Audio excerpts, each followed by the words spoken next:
नमस्कार साथियों, कैसे हैं आप सब लोग। उम्मीद करता हूं आप सब लोग अच्छे होंगे। तो स्वागत है आपका हमारे YouTube चैनल की एक और वीडियो में, जिसके अंतर्गत आज हम बात करेंगे कंप्यूटर विज्ञान के 20 महत्वपूर्ण सवालों की, जो कि हमारी आगामी परीक्षाओं के लिए बहुत ही महत्वपूर्ण है।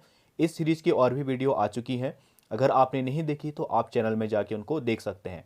तो चलिए वीडियो को शुरू करते हैं। पहला सवाल है हमारा, सेंट्रल प्रोसेसिंग यूनिट की गति को किस में मापा जाता है। तो सेंट्रल प्रोसेसिंग यूनिट यानी कि सीपीयू की गति को मापा जाता है एमआईपीएस में, यानी कि मिलियन इंस्ट्रक्शन पर सेकंड।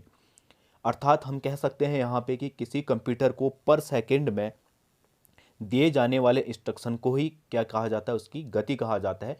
कि एक कंप्यूटर पर सेकंड में कितने इंस्ट्रक्शन ग्रहण कर सकता है, यानी कि कितने निर्देश ले सकता है। जो कंप्यूटर जितने अधिक निर्देश ले सकेगा पर सेकंड में, उसकी गति ही उतनी तीव्र मानी जाएगी। तो चलिए आगे बढ़ते हैं। दुनिया का सबसे तेज सुपर कंप्यूटर कौन सा है। तो दुनिया का सबसे तेज सुपर कंप्यूटर है हमारा फ्रंटियर, जिसको हाल ही में यानी कि 30 मई 2022 को क्या किया गया है, घोषित किया गया है। और यह क्या है, एक अमेरिकी कंपनी का क्या है, यह हमारा अमेरिकी कंपनी का क्या है, सुपर कंप्यूटर है। फिर है अगला, असेंबली भाषा को मशीनी कोड में परिवर्तित करता है। तो जो हमारी असेंबली भाषा होती है उसको मशीनी कोड यानी कि 0 और 1 में, क्योंकि हमारा कंप्यूटर सिर्फ दो ही कोड समझता है या दो एक ही भाषा समझता है, जिसे हम बाइनरी भाषा कहते हैं। और उसके कोड क्या होते हैं, 0 और 1।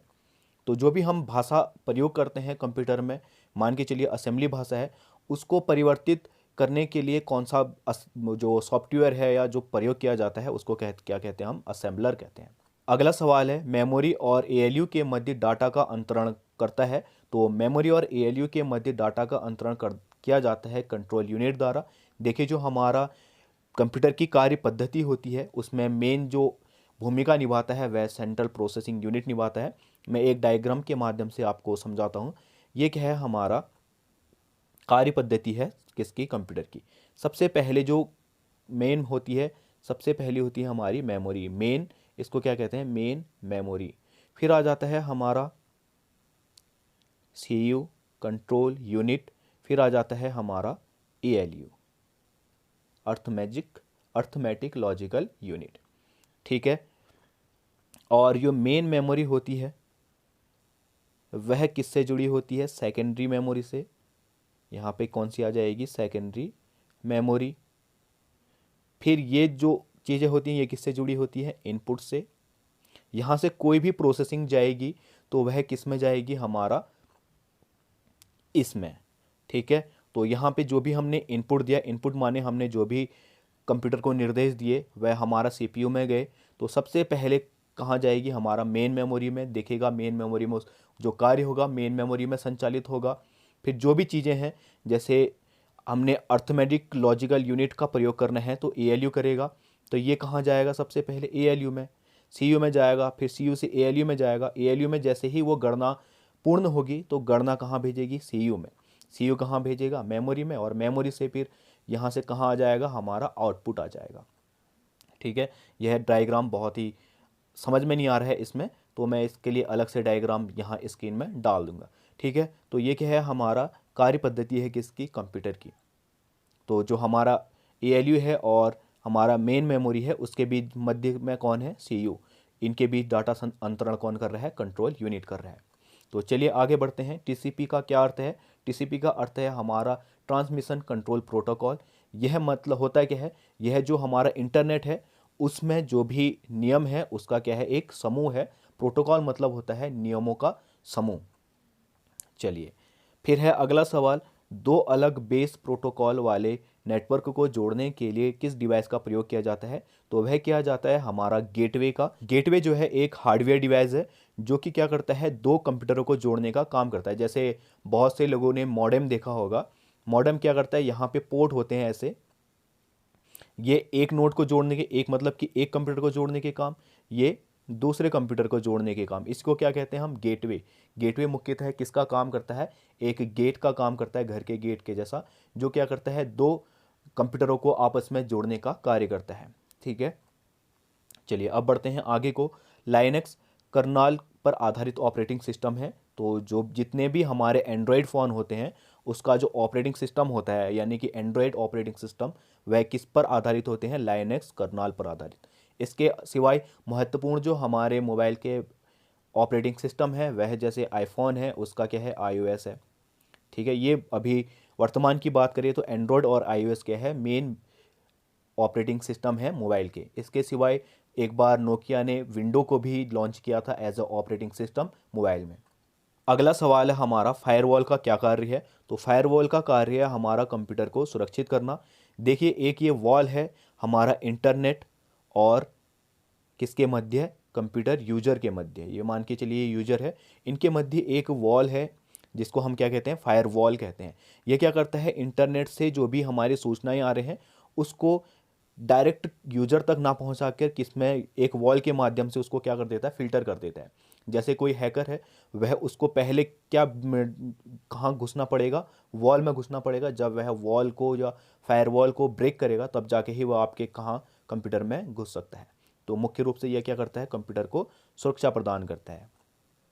अगला जो सवाल है, कंप्यूटर का नेटवर्क में अनधिकृत घुसपैठ को क्या कहा जाता है। तो बिना आज्ञा के कंप्यूटर में घुसना उसको कहा जाता है हैकिंग। कोई भी व्यक्ति अगर आपके कंप्यूटर में घुस के बिना आपकी आज्ञा के आपका डेटा लेता है या कुछ भी उसमें ऐसी चीज़ें करता है जो आपकी आज्ञा के बिना हुई हैं तो उसको क्या कहा जाता है, हैकिंग। फिर है अगला, ईमेल के रूप में जो अनचाहे, ये बग होगा, बग नहीं, बग मैसेज प्राप्त होते हैं उन्हें कहा जाता है हमारा स्पैम। ये हमारा जो हाल ही में हो रखा है पुलिस कांस्टेबल का पेपर, उसमें आया था ये। एक ही समय में दोनों दिशाओं में डाटा भेजने के लिए कौन सा डाटा संचार विधि प्रयुक्त की जाती है। तो यह की जाती है हमारा फुल ड्यूप्लेक्स। देखिए जो संचार की विधि होती है यह 3 प्रकार से की जाती है। इसमें जो हमारा पहली विधि होती है उसको कहा जाता है हमारा सिंप्लेक्स विधि। ठीक है, अब सिंप्लेक्स विधि में होता क्या है, इसमें क्या होगा, एक क्या होगा, सेंडर होगा जो क्या करेगा, डेटा को सेंड करेगा, और दूसरा क्या होगा, रिसीवर होगा जो क्या करेगा, डेटा को रिसीव करेगा। कोई भी सेंडर ने डेटा भेजा वह रिसीवर क्या करेगा, रिसीव करेगा। पर यहाँ पे जो रिसीवर है वह सिर्फ किसका काम करेगा, रिसीव करने का, और सेंडर क्या है, सिर्फ भेजने का काम करेगा। इसी को क्या कहा जाता है, सिंप्लेक्स विधि। ठीक है, फिर आ जाता है हमारा हाफ ड्यूप्लेक्स अगली जो विधि है, हाफ ड्यूप्लेक्स विधि। अब इसमें क्या होता है, एक सेंडर हो गया और फिर ये क्या करेगा, डेटा को सेंड करेगा, तो दूसरा क्या करेगा, उसको रिसीव करेगा। ठीक है, एक सेंडर और दूसरा क्या होगा, रिसीवर होगा। पर यहाँ पे जो रिसीवर है वह कभी कभी क्या बन जाएगा, सेंडर बन जाएगा, और यह क्या बन जाएगा, रिसीवर बन जाएगा, पर एक समय में नहीं। जैसे सेंडर ने कोई डेटा भेजा तो रिसीवर उसको रिसीव करेगा, फिर रिसीव करने के बाद इसने डेटा भेजना है तो यह सेंडर बन के डेटा को भेजेगा और सेंडर क्या बन जाएगा, रिसीवर बन जाएगा। ठीक है, इसको क्या कहते हैं, हमारा हाफ ड्यूप्लेक्स कहते हैं। इसमें सेंडर और रिसीवर दोनों बन जाते हैं ये। पर एक टाइम में सिर्फ यहाँ पे क्या रहेगा, जैसे सेंडर है वह भी सेंडर है तो एक टाइम में सेंडर ही रहेगा। फिर इसके बाद जब डाटा भेज चुका होगा और रिसीव करेगा तब क्या बनेगा, ये रिसीवर बनेगा। फिर आ जाता है हमारा फुल ड्यूप्लेक्स में क्या होता है, जो डाटा है एक बार में जो सेंडर है, सेंडर भी होगा और रिसीवर भी होगा। ये डाटा को भेजेगा और दूसरा सेंडर भी होगा और रिसीवर भी होगा। जैसे अभी बात कर ले वर्तमान में व्हाट्सएप की, तो व्हाट्सएप क्या है, फुल ड्यूप्लेक्स माध्यम है हमारा संचार का। यहाँ से हमने मैसेज भेजा, वहाँ से मैसेज आया। पर जो हमारा सिंप्लेक्स होता है उसमें सिर्फ मैसेज जाएगा ही जाएगा, मैसेज वापस आएगा नहीं। हाफ ड्यूप्लेक्स था वह, उसमें क्या है, जैसे मोबाइल लाइन मान लो आप, मोबाइल लाइन में एक बार में बोलेंगे तो हम क्या बन जाएंगे, सेंडर बन जाएंगे। अगला क्या, जो रिसीवर है वह सुनेगा, फिर जो रिसीवर है वह बोलेगा, हम क्या करेंगे, सुनेंगे। ये क्या है, हमारा हाफ ड्यूप्लेक्स है। ठीक है, और फुल ड्यूप्लेक्स क्या हो गया, व्हाट्सएप, आधुनिक व्हाट्सएप, जिसमें क्या हम बोल भी सकते हैं और वहाँ से दनादन आ भी रहा है मैसेज और यहाँ से हम भेज भी रहे हैं। उम्मीद करता हूँ आप लोगों को समझ में आया होगा। फिर है हमारा इलेक्ट्रॉनिक्स कंप्यूटर का आविष्कार किया था। तो इलेक्ट्रॉनिक कंप्यूटर का आविष्कार किया था 1946 में किया गया था ये पहली बार। तो ये किया गया था एलन एम ट्यूरिंग ने। चलिए अब बढ़ते हैं आगे को, ऑपरेटिंग सिस्टम के क्या कार्य होते हैं। देखिए ये जो यूकेपीएससी है उसमें बहुत बार पूछा गया सवाल है, यूकेपीएससी में बहुत बार पूछा गया सवाल है। वहाँ पे बेसिकली ऐसे पूछा जाता है कि निम्न में से कौन सा ऑपरेटिंग सिस्टम का कार्य नहीं है, और ऑप्शन हर बार बदल दिए जाते हैं। तो यहाँ पे हमने बेसिकली किया क्या है, जो जितने भी कंप्यूटर के ऑपरेटिंग सिस्टम के कार्य हैं उनको लिख दिया है। तो जो ऑपरेटिंग सिस्टम के कार्य होते हैं वह प्रोसेसिंग मैनेजमेंट होता है, जो भी प्रोसेसिंग है उसका क्या करेगा, मैनेजमेंट करेगा, मेमोरी मैनेजमेंट करेगा, फाइल मैनेजमेंट करेगा और इनपुट आउटपुट मैनेजमेंट करेगा। ये क्या है, इसके मुख्य 4 कार्य हैं। इसके सिवा ऑपरेटिंग सिस्टम के कोई कार्य नहीं होते हैं। तो चलिए अब देखते हैं आगे को। कंप्यूटर डाटा की सबसे छोटी इकाई है, तो सबसे छोटी जो इकाई होती है कंप्यूटर डाटा की वह होती है बिट। बिट के बाद आ जाता है हमारा बाइट, बाइट के बाद केबी, किलोबाइट कहते हैं जिसे, फिर एमबी, जीबी, टीबी, ये क्या है हमारी कंप्यूटर की इकाइयाँ हैं।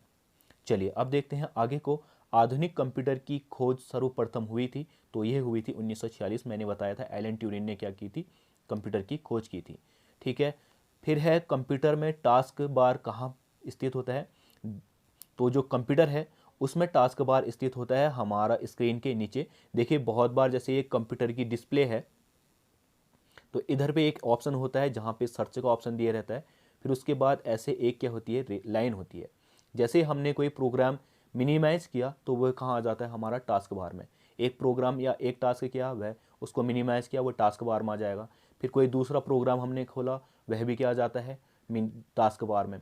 तो हमारा टास्क बार स्थित कहाँ होता है, नीचे, स्क्रीन के नीचे। ठीक है, फिर है OSI का पूर्ण रूप क्या होता है, तो OSI का पूर्ण रूप होता है ओपन सिस्टम इंटरफेस। फिर है इसके सिवाय इंटरनेट पर प्रयुक्त होने वाला मानक प्रोटोकॉल कौन है, TCP/IP। ये क्या है, मुख्यतः है जो इंटरनेट कैसे चलेगा उसका पूरा नियमों का क्या है, समूह है। फिर है हमारा टेक्स्ट में उपयोगकर्ता की पोजीशन कौन दिखाता है, तो जैसे कोई टेक्स्ट है तो उसमें कर्सर, जैसे एक ऐसे ब्लिंक नहीं करता आई जैसा, उसको क्या कहा जाता है, कर्सर। जैसे हम वर्ड खोलते हैं तो वर्ड में देखते हैं ना कि कर्सर आखिरकार है कहाँ। ठीक है, तो उस कर्सर को मैनेज करके हम क्या करते हैं, वर्ड में टाइपिंग करते हैं। अगला सवाल है हमारा वाईमैक्स का विस्तार क्या है, तो वाईमैक्स का विस्तार है हमारा world wide interoperability for microwave.